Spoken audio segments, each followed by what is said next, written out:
12:31 CCTV footage में दिख रहे ये दोनों यंग कपल बेंगलुरु के इंदिरा नगर की 12th क्रॉस रोड में लोकेटेड रॉयल लिविंग नाम के इस 3 स्टार होटल में दाखिल होते हैं। इवन दो सीसीटीवी फुटेज की वीडियो क्वालिटी ज्यादा अच्छी नहीं है, फिर भी ये साफ नजर आ रहा है कि लड़की मुस्कुरा रही है और खुश है। कैप पहने ये लड़का उसे रिसेप्शन रूम में रखे सोफे पर बैठ जाने के लिए कहता है। उसके बाद वो रिसेप्शन काउंटर पर जाकर रूम बुकिंग के लिए ऑनलाइन पेमेंट करता है। वहीं तब तक पीछे सोफे पर बैठी वो लड़की अपने फोन में बिजी रहती है। एक रूम की बुकिंग के लिए चेक इन फॉर्मेलिटीज और पेमेंट करने के बाद वो दोनों फाइनली अपने होटल रूम की ओर चल देते हैं। दोनों के पास लगेज के नाम पर सिर्फ 2 हैंडबैग ही थे और रूम भी सिर्फ 1 दिन के लिए बुक किया था। लेकिन नेक्स्ट डे यानी 24 नवंबर को सुबह 11 बजे तक जब दोनों ने चेकआउट नहीं किया तो रिसेप्शन से उनके रूम पर कॉल किया, जिस पर उस लड़के ने 1 दिन का स्टे एक्सटेंड करने की बात कही।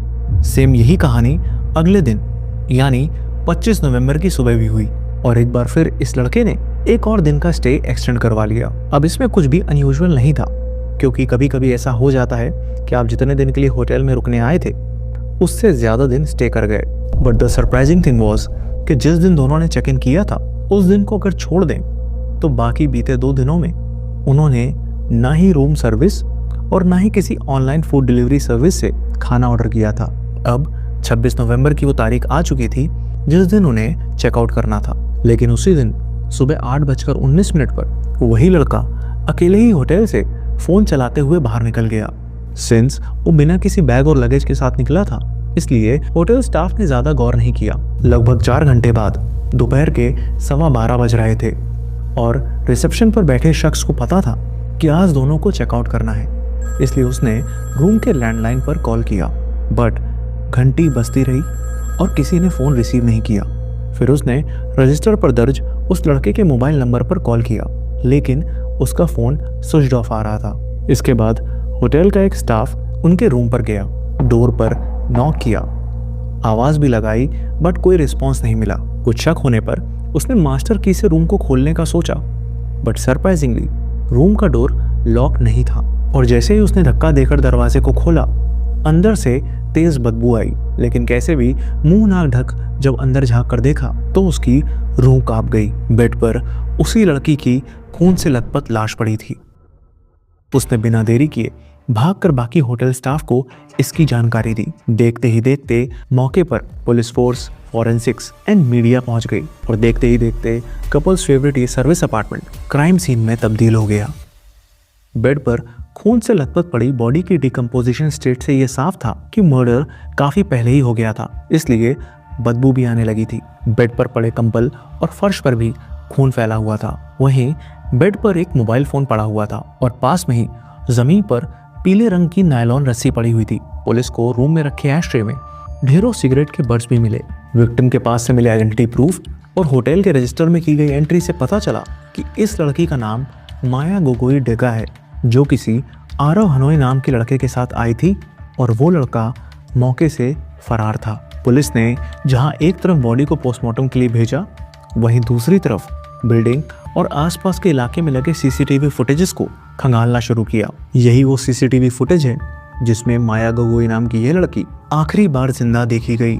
उसे बिल्कुल भी अंदाजा नहीं था कि जिस होटल में वो खुशी खुशी वक्त बिताने आई है वहां से अब वो कभी जिंदा वापस जा ही नहीं पाएगी। 19 साल की माया गोगोई का होम टाउन गुवाहाटी का कैलाश नगर था, लेकिन वो अपनी बड़ी बहन के साथ बेंगलुरु के HSR में एक रेंटेड अपार्टमेंट में रहती थी। गुवाहाटी के हांडी कॉलेज से पढ़ाई कंप्लीट करने के बाद माया कोरमंगला में लोकेटेड एक एजुकेशन कंसल्टेंसी फर्म में एज अ स्टूडेंट काउंसलर की जॉब करती थी।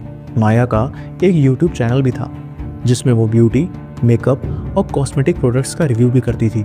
नेचर से खुश मिजाज और हंसमुख माया परिवार में सबकी फेवरेट थी। See you in the next video. Till then. In fact इस साल 27 सितंबर को ही वो गुवाहाटी में अपने घर शादी अटेंड करने आई थी। उस वक्त किसी ने भी नहीं सोचा था कि उनके घर की बेटी की सिर्फ 2 महीने की जिंदगी बाकी है। जहां एक तरफ बेंगलुरु पुलिस माया की पोस्टमार्टम रिपोर्ट का इंतजार कर रही थी, वहीं दूसरी तरफ उन्होंने मुजरिम की तलाश में इन्वेस्टिगेशन शुरू कर दी। जैसा मैंने पहले भी बताया कि बॉडी की डिकम्पोज स्टेट से इतना समझ आ रहा था कि माया की मौत कम से कम 2 दिन पहले हुई थी।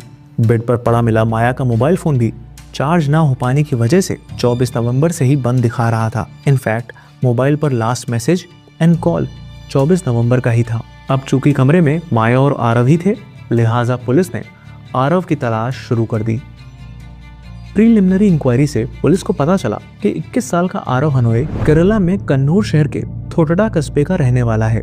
आरव इसी साल बेंगलुरु शिफ्ट हुआ था और एज अ स्टूडेंट काउंसलर एक प्राइवेट कंपनी में बतौर इंटर्न 15,000 की जॉब कर रहा था। आरव के कॉल डेटा रिकॉर्ड्स निकाले गए और उसका मोबाइल नंबर सर्विलेंस पर ट्रैकिंग के लिए लगा दिया गया। होटल के सीसीटीवी से ये साफ था कि आरव 26 नवंबर की सुबह 8:19 पर बिना कोई बैग लिए निकला था, लेकिन उसके बाद वो कहाँ गया, इसका खुलासा CDR से हुआ, जिससे पुलिस को पता चला कि होटल से निकलने के बाद उसने मोबाइल ऐप से एक कैब रेलवे स्टेशन के लिए बुक की थी, मगर उसके फौरन बाद आरव ने फ़ोन स्विच ऑफ कर लिया था।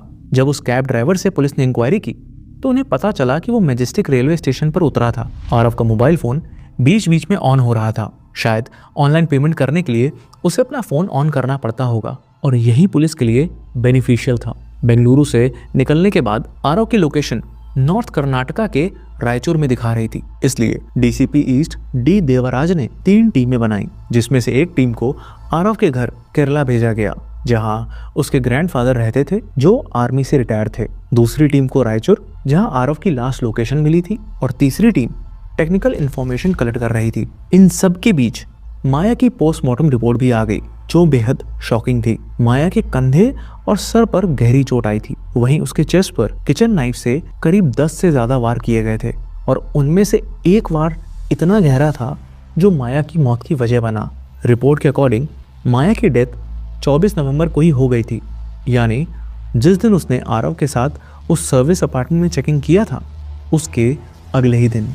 ऐसा माना जा रहा है कि माया की हत्या 24 नवंबर को ही कर दी गई थी। अब ऐसे में आरव ही प्राइम सस्पेक्ट था, लेकिन उसको पकड़ पाना इतना आसान नहीं था, क्योंकि वो एक जगह पर ज्यादा देर तक नहीं रुक रहा था और ट्रैवल करने के लिए पब्लिक ट्रांसपोर्ट का इस्तेमाल कर रहा था, ताकि पुलिस उसका रूट ना ट्रेस कर पाए। The accused from Kerala is reportedly on the run. North Karnataka से वो सीधा मध्य प्रदेश और फिर उत्तर प्रदेश के अलग अलग शहरों में थोड़ी थोड़ी देर के लिए रुकते हुए फाइनली वाराणसी पहुंचा, जहां से उसने अपने दादाजी को कॉल कर यह कन्फेस किया कि उसने एक लड़की का मर्डर कर दिया है। केरला में रह रहे आरव के दादाजी के पास बेंगलुरु पुलिस की एक टीम पहले ही पहुंच चुकी थी। आरव के दादाजी ने उसे प्यार से समझाया कि ऐसे भागने से कोई फायदा नहीं होगा और आखिर कब तक वो यूं ही छुपता फिरेगा, इसलिए बेहतर होगा कि वो कर्नाटका आकर सरेंडर कर दे। आरव बीते 3 दिनों में 2500 किलोमीटर से भी ज़्यादा की दूरी तय कर चुका था और उसके पास अब ज़्यादा पैसे भी नहीं बचे थे। साथ ही वो मात्र एक 21 साल का लड़का था, ना कोई पेशेवर मुजरिम। इसलिए अपने दादाजी की बात मानते हुए वो वापस कर्नाटका आ गया और फाइनली 29 नवंबर की सुबह 4 बजे बेंगलुरु पुलिस ने देवनाहल्ली से आरव को अरेस्ट कर लिया। The Bengaluru police has arrested 21-year-old Arav Hanoi, the main suspect in the murder of Assam-based vlogger Maya Gogoi. यह केस जितना स्ट्रेट फॉरवर्ड और क्रिस्टल क्लियर दिख रहा है उतना है नहीं, क्योंकि आरव को अरेस्ट करने के बाद पुलिस ने जब उससे पूछताछ की तो उसने ये फौरन एक्सेप्ट कर लिया कि माया का मर्डर उसी ने किया है। लेकिन जब पुलिस ने इसके पीछे का मोटिव पूछा तो उसने यह कहकर बताने से साफ मना कर दिया कि यह उसका पर्सनल मैटर है। पुलिस लाख कोशिशों के बाद भी आरव से इस क्राइम के पीछे के मोटिव को नहीं उगलवा पा रही थी, क्योंकि हर बार वो पर्सनल मैटर को ही वजह बताकर चुप हो जाता। आरव जब अरेस्ट हुआ था तो उसकी बॉडी लैंग्वेज और मेंटल स्टेट अनयूजुअल था। पहली बात तो ये कि वो खुद से सरेंडर करने आया था, यानी ऑब्वियस है कि उसके दिल में कहीं ना कहीं डर बैठ चुका था। सेकेंडली, केस के इंचार्ज DCP ने पाया कि वो डरा सहमा बिल्कुल शांत और गुमसुम था। इसलिए पुलिस ने इस केस की तस्वीर को साफ करने के लिए इंटेरोगेशन को एक डिफरेंट एंगल और सवालों को एक डिफरेंट फॉर्मेट में बदल दिया। पुलिस पहले आरव को क्राइम सीन पर लेकर गई और फिर उसकी पर्सनल लाइफ, उसके और माया के रिलेशन और 23 नवंबर से 26 नवंबर के बीच उस बंद कमरे में हुए उस अपराध के बारे में पूछना शुरू किया, जिसके बाद पुलिस को इस केस की पूरी तस्वीर काफ़ी हद तक साफ नजर आने लगी। आरव का जन्म केरला के कन्नूर में हुआ था। उसके दादाजी आर्मी में थे और उन्होंने ही उसकी परवरिश की थी। आरव के बचपन में ही उसके पेरेंट्स का डिवोर्स हो गया था। डिवोर्स के बाद वो अपनी माँ के साथ रहता था। फिर उसकी माँ ने दूसरी शादी कर ली। उसकी जिंदगी में अचानक आए सौतेले पिता से आरव को कोई प्यार नहीं बल्कि ट्रॉमा ही मिला। ये शादी भी ज्यादा दिन नहीं चली और उनका फिर से डिवोर्स हो गया। बट आरव के बचपने में अभी थोड़े और दर्द लिखे थे, क्योंकि इसके बाद उसकी माँ ने तीसरी शादी कर ली। बस इसी के बाद आरव अपनी माँ को छोड़ अपने दादाजी के साथ रहने चला गया। माया के मर्डर से सिर्फ 8 महीने पहले ही, यानी मार्च 2024 को, आरव और माया डेटिंग ऐप बम्बल के थ्रू एक दूसरे से मिले थे। माया उस वक्त बेंगलुरु में जॉब कर रही थी, वहीं आरव केरला में बीबीए की पढ़ाई कर रहा था। लेकिन कई पेपर्स में फेल हो जाने की वजह से वो बीबीए क्लियर नहीं कर पाया था। कुछ वक्त बाद ही माया ने उसे बेंगलुरु बुला लिया और वहीं पर एक प्राइवेट कंपनी में एज एन इंटर्न लगवा दिया था। अब एक ही शहर में होने के चलते बेहद कम वक्त में ही दोनों का मिलना जुलना और नजदीकियां बढ़ने लगी और डेटिंग ऐप से शुरू हुई दोस्ती अब रिलेशनशिप में बदल गई। दोनों के बीच सब कुछ सही चल रहा था कि तभी एक दिन आरव ने माया से लिव इन में साथ रहने के लिए कहा। आरव को लगा था कि इतने महीनों के रिलेशनशिप के बाद माया उसके साथ लिव इन में रहने के लिए राजी हो जाएगी, बट हुआ उसका उल्टा। माया ने लिव इन में रहने से साफ मना कर दिया। माया का नेचर काफ़ी एक्सट्रोवर्ट, चीयरफुल एंड फ्रेंडली था और इसी वजह से उसका फ्रेंड सर्कल भी काफ़ी बड़ा था। वहीं आरव के साथ बिल्कुल उल्टा था, वो उतना ही इंट्रोवर्ट था, उसका कोई दोस्त भी नहीं था, इसलिए बेंगलुरु में भी वो अकेला ही था। इनफैक्ट माया ही वो पहली लड़की थी जो उसकी ज़िंदगी में आई थी और वही उसकी एकमात्र दोस्त और प्यार थी। अब ऐसी सिचुएशन में आरव काफ़ी इनसिक्योर फील करने लगा था। कन्नूर के थोटड़ा जैसे छोटे से कस्बे से निकले आरव को वैसे भी बेंगलुरु जैसी हाईटेक सिटी की लाइफस्टाइल में एडजस्ट होने में दिक्कत हो रही थी। प्लस उसका बचपना और अपब्रिंगिंग माया के चाइल्डहुड और फैमिली से बिल्कुल ही अलग था। दोनों बहुत ही अलग बैकग्राउंड से आते थे। आरव को माया का फ्रेंड सर्कल और उस फ्रेंड सर्कल में उसके मेल फ्रेंड्स, जिसके चलते उसके मन में सिर्फ और सिर्फ इनसिक्योरिटी ही बढ़ रही थी और इसी वजह से शुरू हुई रोक टोक अक्सर लड़ाई झगड़े में बदल जाती। आरव माया को खोना भी नहीं चाहता था, इसलिए उसने माया से लिव इन में साथ रहने की बात कही। माया वैसे भी अपनी बड़ी बहन के साथ रह रही थी और ऐसे में वो अपनी बहन को छोड़ आरव के साथ नहीं शिफ्ट होना चाहती थी। लेकिन आरव को इसके पीछे कुछ और ही वजह लगी। उसने पुलिस को ये बताया कि उसे माया पर शक था कि वो और लड़कों से बात करती है और डर था कि कहीं वो उसे छोड़कर ना चली जाए। ऊपर से लिव इन में रहने से मना कर देने वाली बात उसे और डिस्टर्ब कर गई।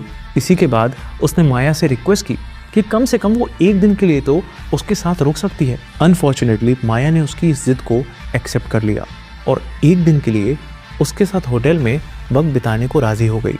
यहाँ तक माया ने अपनी बड़ी बहन से झूठ भी बोल दिया कि ऑफिस पार्टी के चलते वो रात को घर नहीं आ पाएगी। माया का यही फैसला उसके लिए काल बन गया।